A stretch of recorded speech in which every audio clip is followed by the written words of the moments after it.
তোমাকে জানিয়ে দিলাম ও গত বছর মুক্তি পাওয়া প্রিয়তমা সিনেমায় শাকিব খানের নায়িকা ছিলেন ইধিকা পাল। এবার ঢাকাই ছবির অন্যতম শীর্ষ নায়ক শাকিবের সঙ্গে কাজ করতে চান কলকাতার অভিনেত্রী সৌমিত্রিষা কুণ্ডু।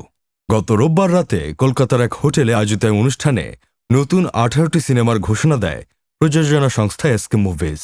এই অনুষ্ঠানে শাকিবের সঙ্গে দেখা হয় সৌমিত্রিষার। এরপর থেকেই মুগ্ধতা কাটছে না এই অভিনেত্রীর। আনন্দবাজার অনলাইনকে সৌমিত্রিষা বলেন, এক ঝলকেই তাকে চিনতে পেরেছেন শাকিব। বেশ কিছুক্ষণ কথা হয় তাদের। সৌমিত্রিষার কথায় খুব বেশিক্ষণ না হলেও যেটুকু কথা হলো বুঝলাম মানুষটা ভীষণ মাটির কাছাকাছি, ঠিক যেমন এখানকার দেবদা অথবা জিদ্দা।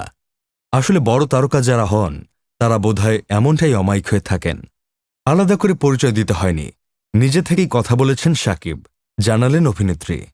তার সঙ্গে কাজ করার খুব ইচ্ছা সৌমিত্রিষার, তবে এ নিয়ে এখনই কোনো কথাবার্তা এগোয়নি। সৌমিত্রিষার সংযোজন, আমি শাকিব খান থেকে শাহরুখ খান সবার সঙ্গে কাজ করতে চাই। তাদের সঙ্গে কাজ করতে পারা তো জীবনের এক একটা অভিজ্ঞতা।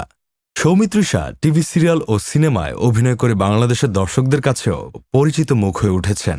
মিঠাই ধারাবাহিকটিতে দ্বৈত চরিত্র অভিনয় করে ব্যাপক পরিচিতি পান। এছাড়া দেবের বিপরীতে তাকে দেখা গেছে প্রধান সিনেমায়। বিনোদন desk, Sadman Sakib, Bangladesh news today.